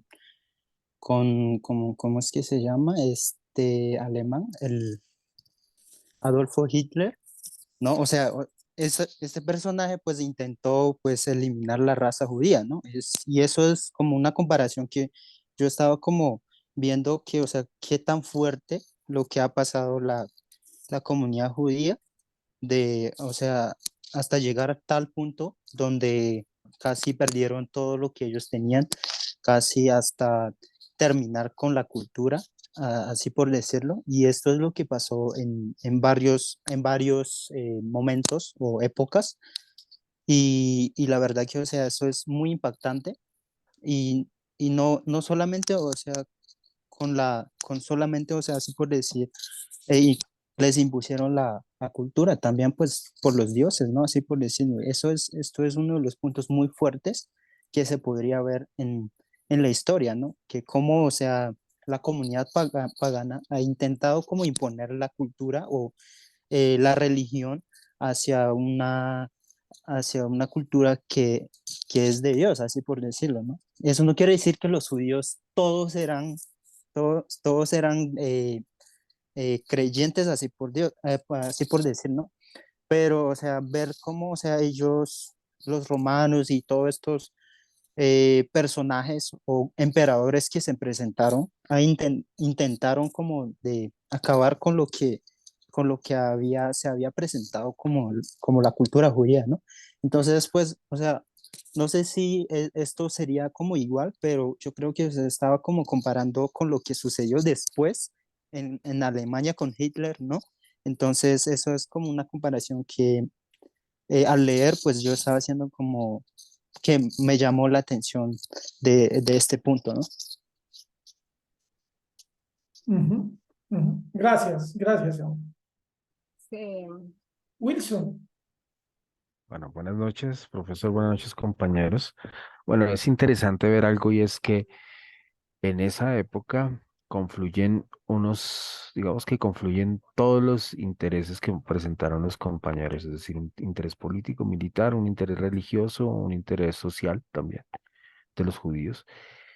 Entonces, algo que me pareció interesante de la lectura es ver cómo digamos que por tradición, el sacerdocio era dado para los levitas, ¿no? Pero en esa época el sacerdocio era dado por poder y por intereses políticos y económicos.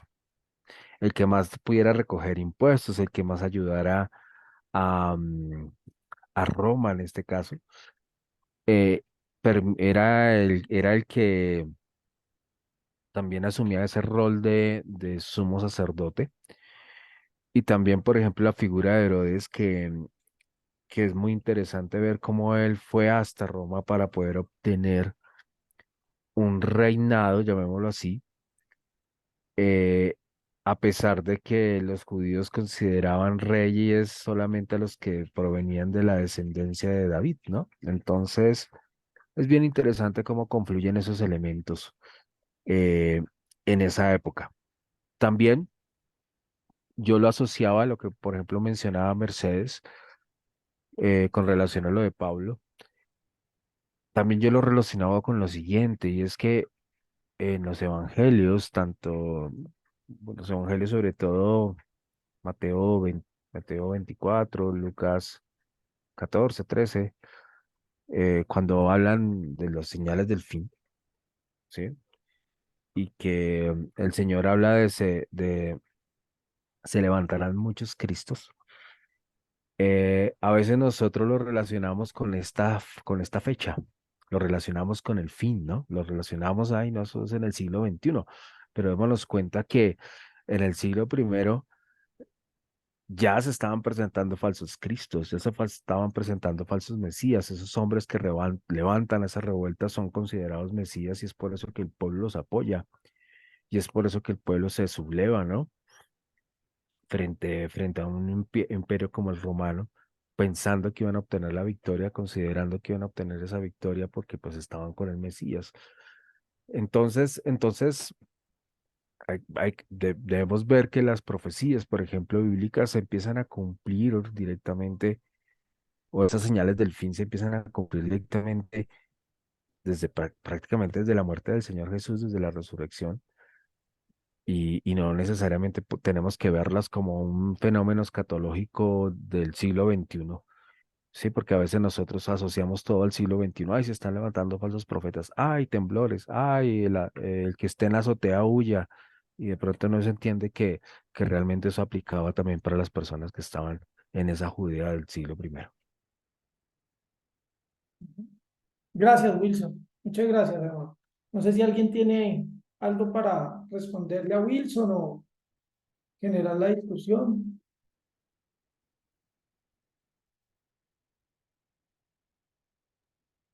Entonces, yo quisiera preguntar dos cosas, no sé, pues lo que habla Wilson es interesante y es mirar el tema del sacerdocio, bueno, traído a lo de nosotros el tema del servicio en las iglesias, o sea, cuáles son las implicaciones que realmente están teniendo y cómo se está manejando eso. No sé si de pronto lo analizan o lo piensan que también, digamos que en el círculo eclesial también se maneja como un tema político. De pronto ciertas cosas, ciertas formas para desarrollar la labor sacerdotal.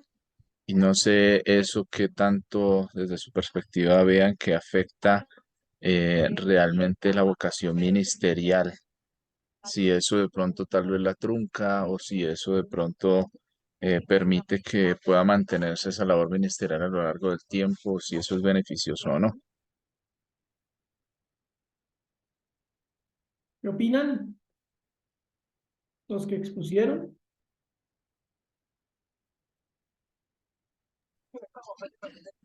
Pues yo después le puedo hacer la pregunta a alguno de mis compañeros que veo ahí que todos quieren hablar.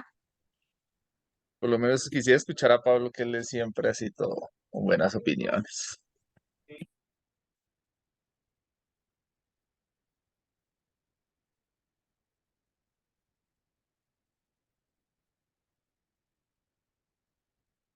¿Alguien quiere compartir? Pero Daniel, ¿puedes repetir esa pregunta? Porque es que, no sé, Si el oficio sacerdotal en la época del Nuevo Testamento se politizó y se usó como una herramienta política, si lo miramos hoy en el círculo eclesial también hay un sistema político que maneja o digamos guía el oficio sacerdotal y eso lo aleja un poco de la misión real del sacerdocio. pues yo creería que sí. Yo creería que sí, ese tema político siempre ha estado inmiscuido con la iglesia. Aún aún desde la persecución, ¿no? En la persecución se atacó la iglesia desde el ámbito político y militar. Pero ya cuando la iglesia entra a ser aceptada por el Imperio Romano y empieza a ser la iglesia oficial, siempre ha habido un interés político frente a ello. Y vamos a decirlo, actualmente en la iglesia cristiana, ¿cuántas veces hemos visto políticos yendo a avivamiento, por ejemplo, a que oren por mí para que ganar votos y vengan que voy a arreglar las cosas desde el ámbito cristiano, ¿no? Y aparento o me inclino hacia la tendencia cristiana. Pero también hablemoslo desde el ámbito de la Iglesia Católica. La Iglesia Católica tiene una voz muy importante dentro del país, si lo hablamos desde el ámbito colombiano. O sea, las negociaciones de paz, por ejemplo, la Iglesia Católica juega un papel importante o tiene un puesto importante en esas negociaciones de paz que son temas políticos. Eh, am, si ustedes miran solamente las noticias, eh, un sacerdote sale hablando y todo eso es un obispo, por ejemplo, con el tema de los problemas del Chocó y todo ello. Yo veía obispos hablando frente a ello y todo el mundo les pone cuidado. Es decir, hay intereses políticos frente al tema frente al, frente al tema religioso. Entonces, ¿qué sucede? Pues eh, las, la política intenta persuadir a través de las corrientes religiosas, pues la Grey, ¿no? Porque digamos que el discurso el discurso religioso hay discursos de conformismo, de que soportemos, de que aguantemos, de que estas cosas son pasajeras, de que el Señor nos levantará y nos ayudará. Digamos que vienen muchos discursos de ese estilo y eso ayuda a solventar también o a tener controlada, pienso yo, o considero yo, un poco la Grey frente al tema político en cualquier país.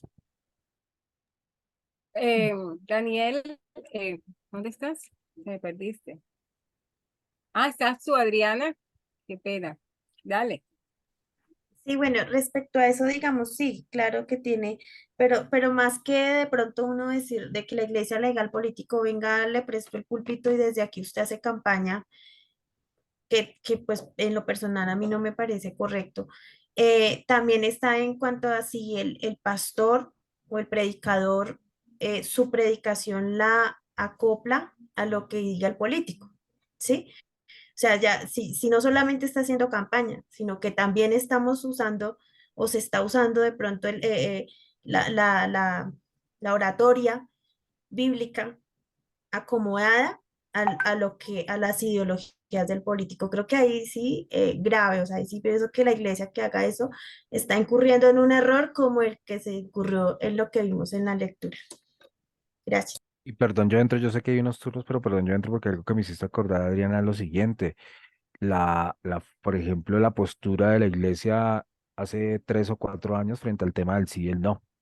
La postura de la iglesia frente al tema de la candidatura de Petro hace poco. Es decir, utilizamos muchas veces el púlpito y respaldando lo que tú dices para inclinar o definir ciertos aspectos políticos. Bien. Bueno, Sara, Mercedes, creo que Iván, no sé quién iba primero, si Mercedes o Sara. en intención, yo. Bueno, considero, bueno, ya de pronto aterrizándolo un poco a nuestra exposición de hoy, pues el tema que puso Daniel y que ha estado hablando Wilson, pues, y los compañeros, que incluso pues en el movimiento rabínico, pues se evidenció también este tema politizado y pues de intereses. Pues hay que tener en cuenta de pronto los factores de intereses o políticos también que se tuvieron en cuenta para cerrar el canon de bíblico, ¿cierto? De los libros que de pronto iban a estar incluidos o no. Y con respecto de pronto de algún tema que expuso, creo que fue Adriana, sobre el Yamnia o Yamne, como le comentaste, le dijiste tú, ¿cierto? Bueno, Yamnia. Pues este rabino Akiva, pues era bastante politizado, ¿no? El profesor, pues, no, nos puede, como siempre, brillantemente corregir. Y es con respecto de la inclusión de cantar, del cantar de los cantares, por ejemplo, en el Nuevo Testamento, que fue bastante debatido, incluso bastante político.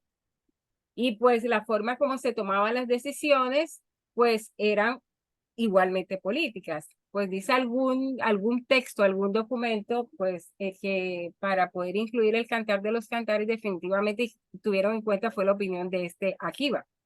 Como él dijo que sí, que todo el Antiguo Testamento o toda la escritura no había valido el día en que incluyeron a cantar de los cantares en el canon, por eso él daba el sí.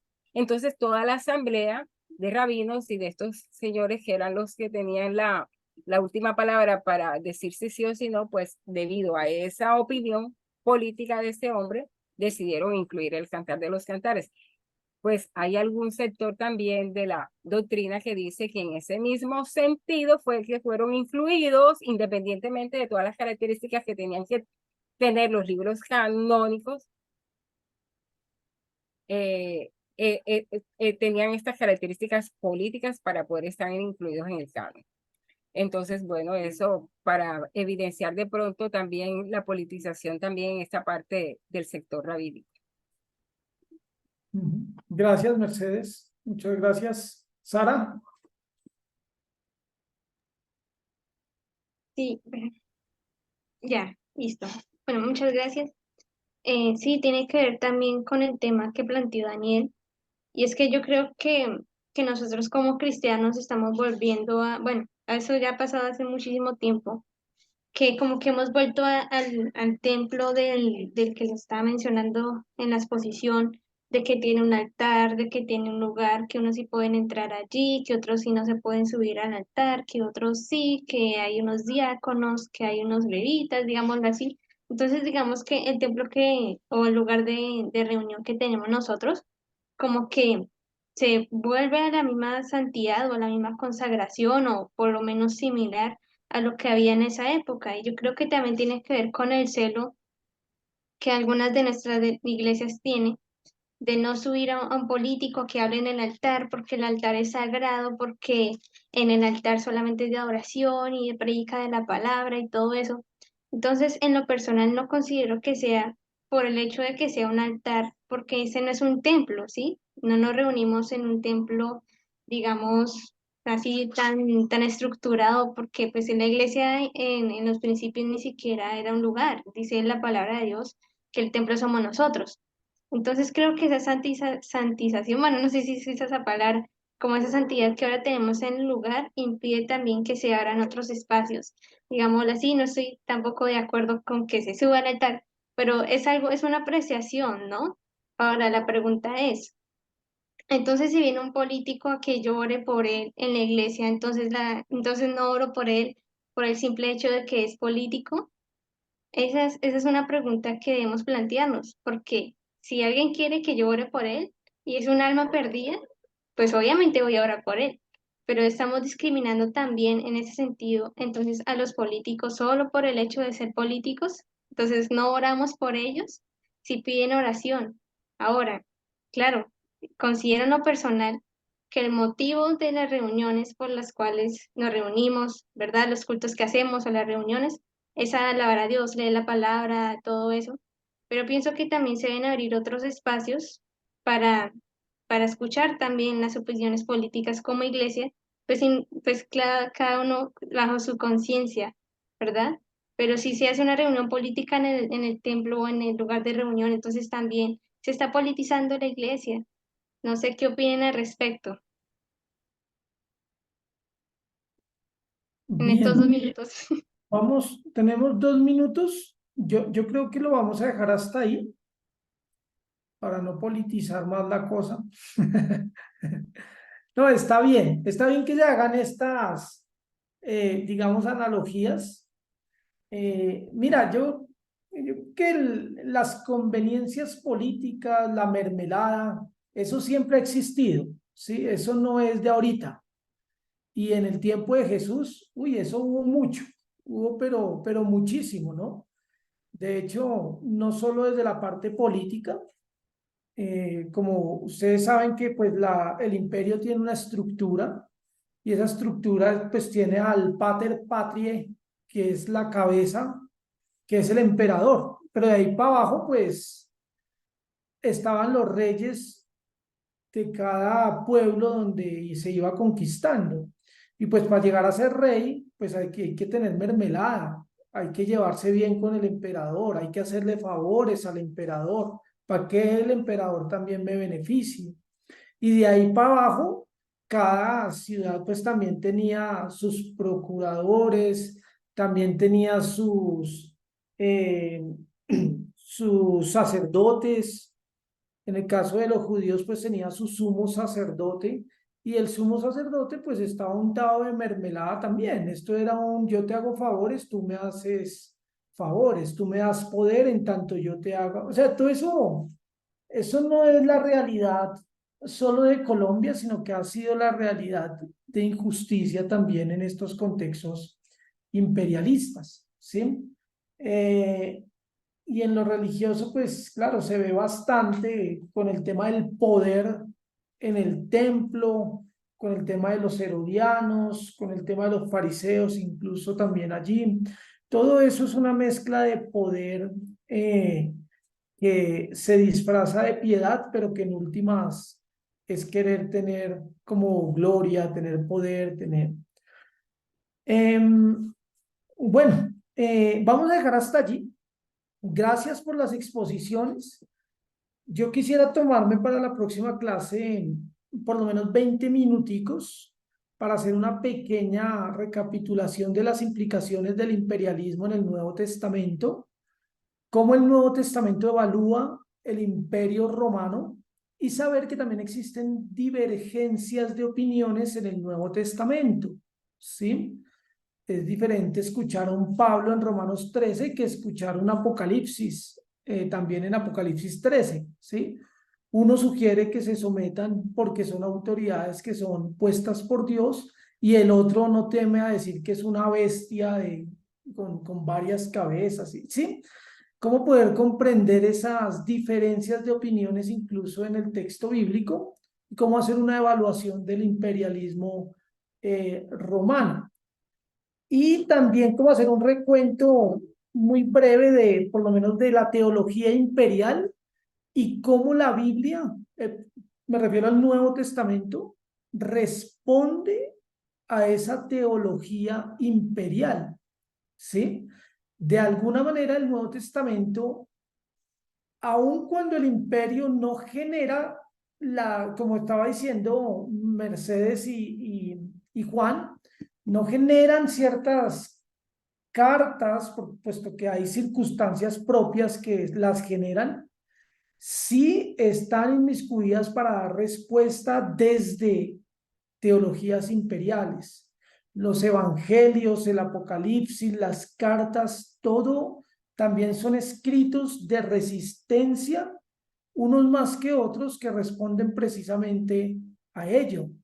Nosotros, por ejemplo, decimos, sí, Jesús es el Salvador del mundo. El Salvador del mundo no era Jesús. El Salvador del mundo era el emperador. Jesús es el Rey de Reyes y Señor de Señores. Eso es un término político, no religioso.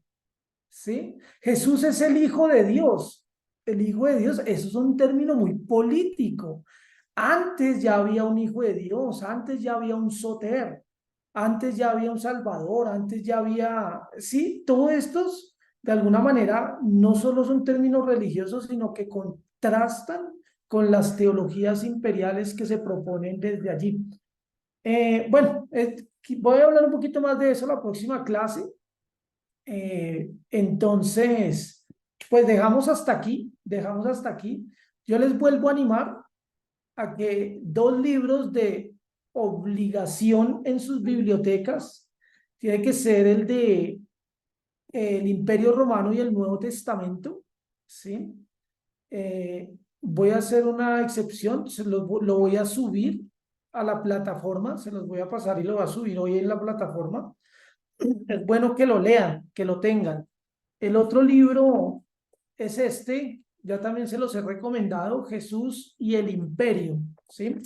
Son libros académicos, pero no son tan difíciles de leer. Son libros muy, muy bonitos que nos muestran cómo el Nuevo Testamento realmente acontece en el contexto del Imperio Romano, ¿sí?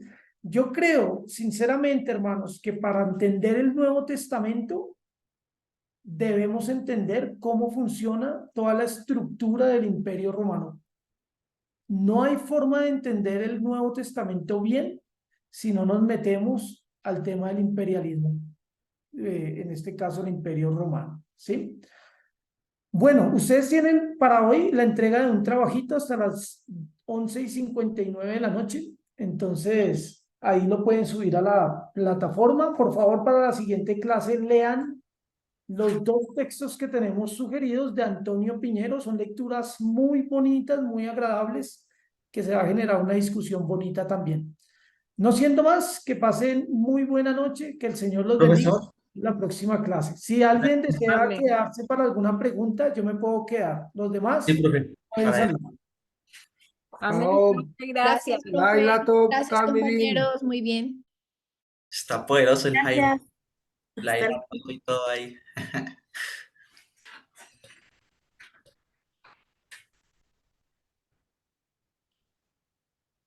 Pablo, tienes la palabra. Sí, profe, no, tenía una breve consulta. Digamos, para el trabajo de hoy, profesor, le pido antes una disculpa. Utilicé, digamos, 2 bibliografías que son académicas. Ya le envío precisamente la referencia. No sé si su merced me puede dar una retroalimentación pues al respecto. No lo hice antes, no sé por qué no caí en cuenta, me embolaté.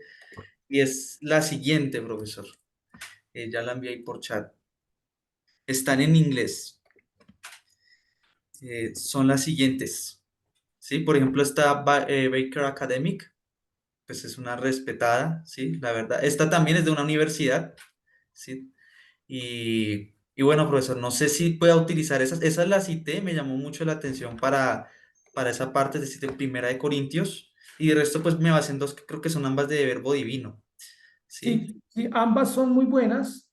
Hagner es excelente y pues Raymond Brown también en la parte histórico-crítica pues es uno de los más respetados académicos.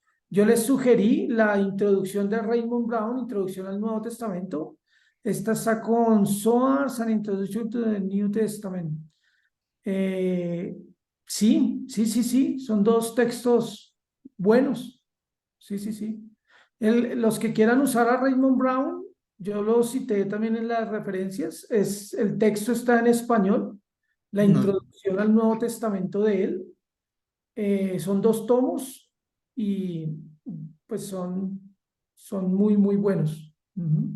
Ah, bien, profe, bien. No, era eso en general, profesor. No, Entonces, perfecto, ya, perfecto, Pablo. ya lo voy a enviar, profesor, de hecho, el trabajo. Entonces, sin más, buena noche a todos los que se quedan. Un abrazo. Bueno, Pablo, bendiciones. Profe, yo te ¿Alguno? quería hacer una pregunta. Nosotros Sí, ayer te mostramos con Wilson un libro también de introducción. sí, sí, sí, El sí. naranjita. El naranjita, sí. ¿El Yo autor cuál lo era? estuve, lo estuve mirando. Mira, el naranja lo pueden usar. Lo pueden Sí, usar. Es un libro que de hecho estuve mirando y van a hacer una promoción aquí en Bogotá, la editorial CLC, sí. Ahorita lo está promocionando. de ese autor. Eh, lo pueden usar, lo pueden usar. Es un comentario bueno. Generalmente, pues a veces, con respeto digo, CLC no produce mucho, no publica muchos autores académicos, se queda como en lo básico. Sin embargo, pues CLC también vende cosas de CLIE, vende cosas de vida que a veces son como que sacan la cara también. En este caso, pues pueden usar este libro de introducción. El otro, si no, se me olvidó el nombre, el otro el de Margaret, sí, que también es de Sklide Bauer, de una editorial también católica, pero el que tiene el corderito, Al de Wilson, el de Pues, Cristo, pues el yo encontré Cordero algo, Alto. algunas cosas interesantes ahí. Yo lo estoy haciendo de Gálatas y me pareció unas cosas interesantes. Yo lo incluí ahí, pero pues, y ya no, envié el trabajo. Pero pues dale, sí, dale, está digamos bien. que en el otro yo después lo descarto todos en la siguiente entrega. Pero hay cosas interesantes que ellos manejan, ¿cómo es que es este? Por si yo lo tengo por acá. Espérame un momento, profe. No, Wilson, está bien si lo usaste y si lo sigues usando, está bien, ¿sí? No hay ningún problema. ¿Cuál es mi intención? Mi intención obviamente aquí no es desacreditar ningún autor, no es pensar de ninguna manera que su trabajo ha sido malo. Lo que quiero lograr es que ustedes también le empiecen a identificar ciertos tipos de autores que pueden ser requeridos a la hora de un trabajo académico, ¿sí? ¿Cómo se sabe eso? Eso se sabe cuando un autor es citado, ¿sí? Por ejemplo, el que acabamos de citar, Raymond Brown o Hagner, son autores que sí o sí la mayoría de eruditos bíblicos los van a citar porque su rigurosidad es así. No así, digamos, con el que tú de pronto dijiste la vez pasada, Samuel Pérez Millos. Samuel Pérez Millos es un autor excelente, ¿sí? Es un buen autor, escribe y ha sido una bendición, pero para la iglesia, ¿sí? Pero ya a nivel académico, científico e histórico, pues los eruditos bíblicos no lo citan, no lo citan. Eso no quiere decir que sea un mal autor, es un excelente autor, pero para un contexto más eclesial, de hacer una exégesis para un sermón, ese tipo de, no sé si me haga Porque, entender. porque él tiene unos buenos, o sea, pues entre comillas, tiene unos comentarios bíblicos de por sí grandísimos, unos comentarios por cada carta, por cada libro del Nuevo Testamento. Y yo los he mirado y sí me parecen buenos. Sí, y él Eh, se mete con el griego, con todo, sí. Pero lo mismo, digamos que a una persona que ya comente toda la Biblia, es diferente a una persona que haya dedicado, en el caso, digamos, por poner un ejemplo, Juan Stam, no sé si lo conozcan, pues dedicó 67 años de su vida a un solo libro. Ese tipo de cosas, uno dice, este hombre tiene la autoridad para hablar de ello, y se dedicó a estudiarlo académicamente, ¿sí? A eso me refiero, pero vuelvo y digo, no quiero decir que este tipo de autores escriban mal o escriban no, eso, o sea, es algo muy, muy bueno, positivo, eh, pero en este tipo de trabajos, si quisiéramos utilizar ciertos autores que nos brinden otro tipo de material, ¿sí? Está bien, está bien. Pero ahora, si bajo tus criterios dices está bien y todo, dale, cítalo, hermano, no hay ningún problema. O sea, eso Por no ejemplo, te va a bajar nota.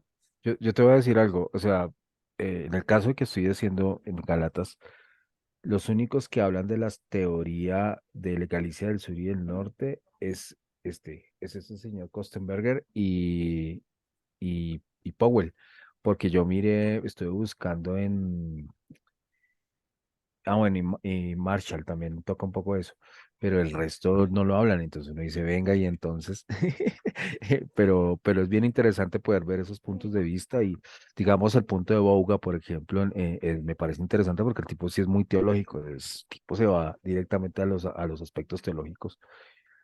Pero los otros, por ejemplo, este señor Kosterberger y Marshall, por ejemplo, tocan un poco el contexto, tocan algunos otros elementos que también son interesantes tener en cuenta. Por eso me pareció interesante. Pero yo creo que después, cuando identifiquemos los puntos teológicos, ahí es cuando de pronto cambiamos de autor o de pronto estos autores se quedan cortos frente a eso. Chévere. No, no, no, súper, súper.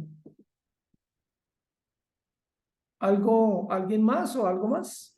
Profe, eh, qué pena, es que, bueno, yo no sé qué tema me corresponde para la exposición por llegar tarde.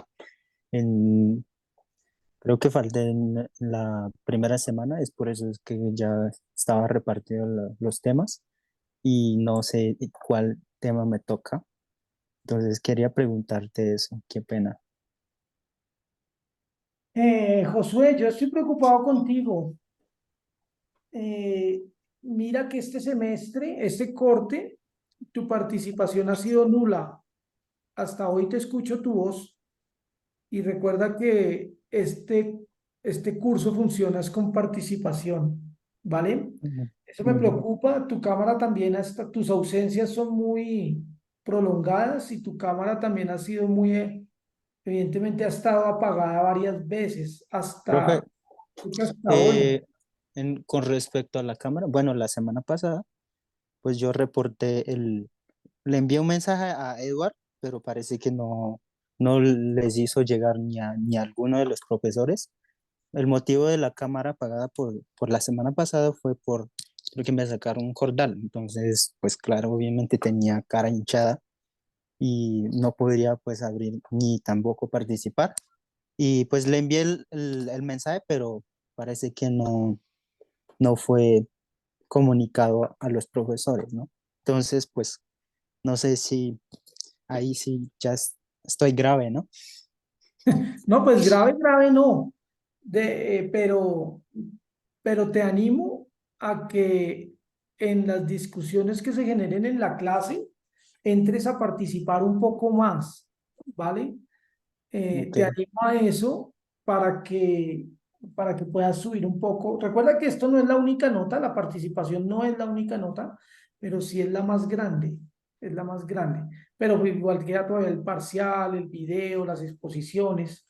Ahora, respondiendo al tema de las exposiciones, déjame mirar dónde, tú no sabes dónde estás, ¿sí? ¿En qué no, cosa? no sé. Ah, déjame mirar. Universidades, misiones, cursos, Nuevo Testamento, documento manejado, cronograma.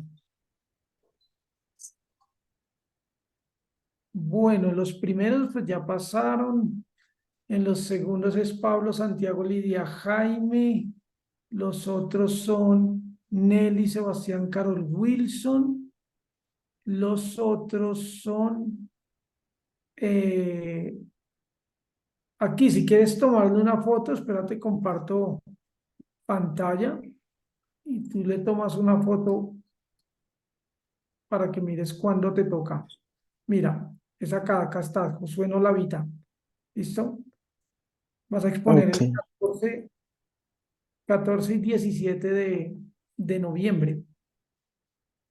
ok, ¿Listo? Esta sería tu exposición y expones junto con Germán, María José y Juan Maecho. ok.